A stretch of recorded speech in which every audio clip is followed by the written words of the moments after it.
Is it a little bit too late? Was the narrative already set in your view? Yeah, because Durham filed this on a Friday, which was kind of genius because it kind of gave the people who knew it was coming, and they did know it was coming, one of the main sources for the story that was being told in this filing, which was, by the way, a segue. It was a segue within this filing about a case and saying that the law firm that represents the person who was charged might have a conflict of interest. So in this segue of a story, it was given to Durham by Kash Patel, who is a former Trump appointee. Kash Patel was able to alert people that this was going to be coming, basically, and set the stage. So by the time outlets like ours got to it on Monday, the story was already out there, and Fox News was ranting about why is the mainstream not covering this story. So it really was an amazing bit of timing on their part, and it allowed these hosts on Fox News and in other conservative media to basically fill in the blanks.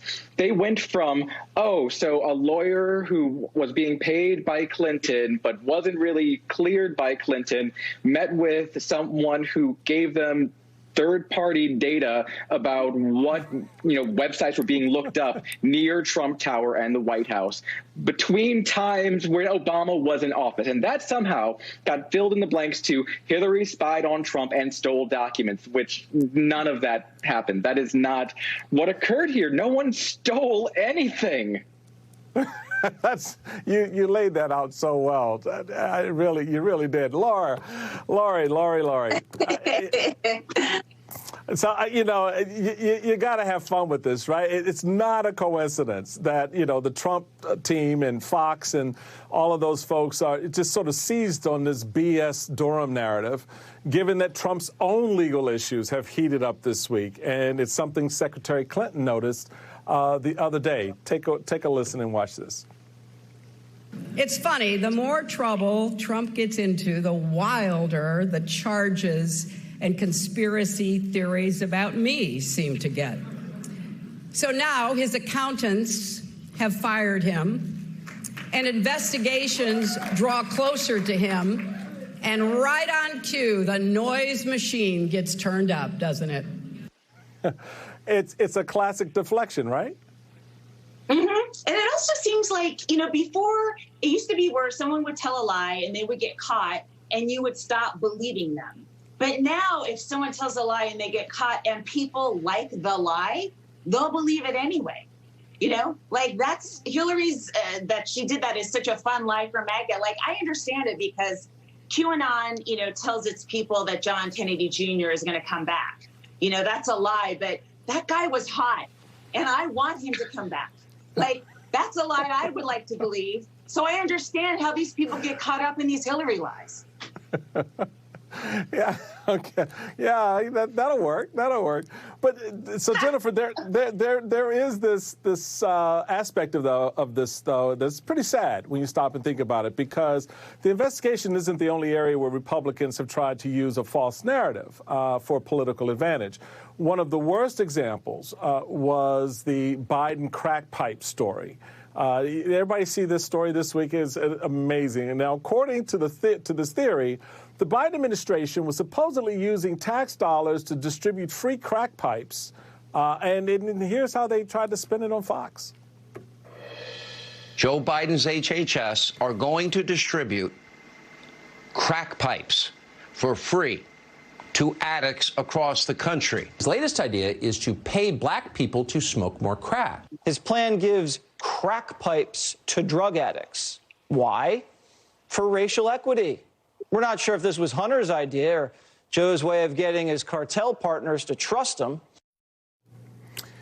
Sounds to me like they didn't need the pipe over there at Fox. Jennifer, what's going on here? Well, once again, they took a complete fabrication and they kind of ran with it. And, all of these narratives have a definite tinge. They are either aimed at saying, well, the Democrats are really the enemies of black people, or they are aimed at painting women as the evildoers out there. And it all comes, as Hillary said, during this week in which his accountants fired him. He's going to be called for a deposition. His financial situation is now completely shattered because the accountant statements that he relied upon, in which he got bank loans, in which he got the lease for the old post office, has now gone up in smoke. So what do these people do? They talk about this ludicrous story.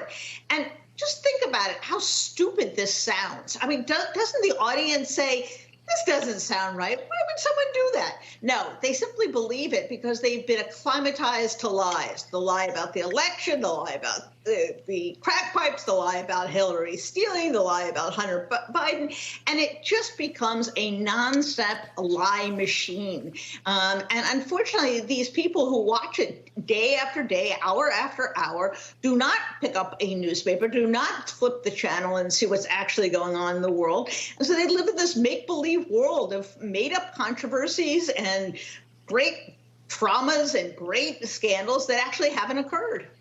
So, Hayes, there is a serious aspect to this because the White House and Health and Human Services Department have both been forced to respond. They've clarified that there will be no pipes in the safe smoking kits that they're working on. But what does it say, however, about where we are that my party and so many elements of it are so dead set against, harm reduction techniques that have proven to save lives in the past? Yeah, on the one hand, you have Republicans screaming that Biden has not been doing enough to fight drugs, to fight opioid addictions, to fight fentanyl deaths in America, considering how it's become the largest cause of death among younger people in the United States. So these kits, this $30 million that HHS put out there in the form of grants, was for, like you said, harm reduction programs that would go towards things like infectious disease kit testing, fentanyl tests to see if drugs have been tainted, medication to reverse overdoses, and these safe smoking kits, which include things that help keep people who are addicted to drugs from burning their lips or cutting their lips and passing on infectious diseases. This is actually important stuff, but it's really sad that how quickly the Biden administration and HHS really sort of caved. Whoa, we are not doing that. If they were doing that, that would be okay, in my opinion, because the point is, if you have people who are addicted to drugs and you want them to trust you and to be able to get treatment for that addiction, you don't stigmatize them. You give them places where they can, feel safe, feel taken care of, and get put in and move into treatment. That's the goal of these programs, to make it not so that they're distributing 30 million, 60 million. I don't know how many crack pipes $30 million would buy, but they're not.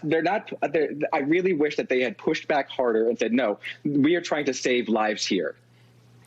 Jennifer, Hayes, Laurie, don't go anywhere. We got more to talk about. Coming up, Americans are looking forward to packing their bags and jet-setting away this summer.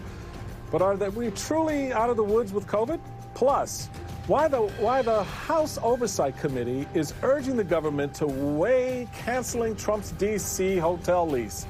But first, Richard Louie is here with headlines. Hey, Richard. Hey, Michael. Some of the stories we're watching for you this hour. Former Miami Dolphins head coach Brian Flores has a new home. The Pittsburgh Steelers named him a new defensive assistant and linebackers coach. This comes just weeks after Flores filed a racial discrimination lawsuit against the NFL, the Dolphins, and two other teams. U.S. officials believe a Russian invasion of Ukraine is imminent. Earlier, Defense Secretary Lloyd Austin warned Russia is, quote, uncoiling and now poised to strike.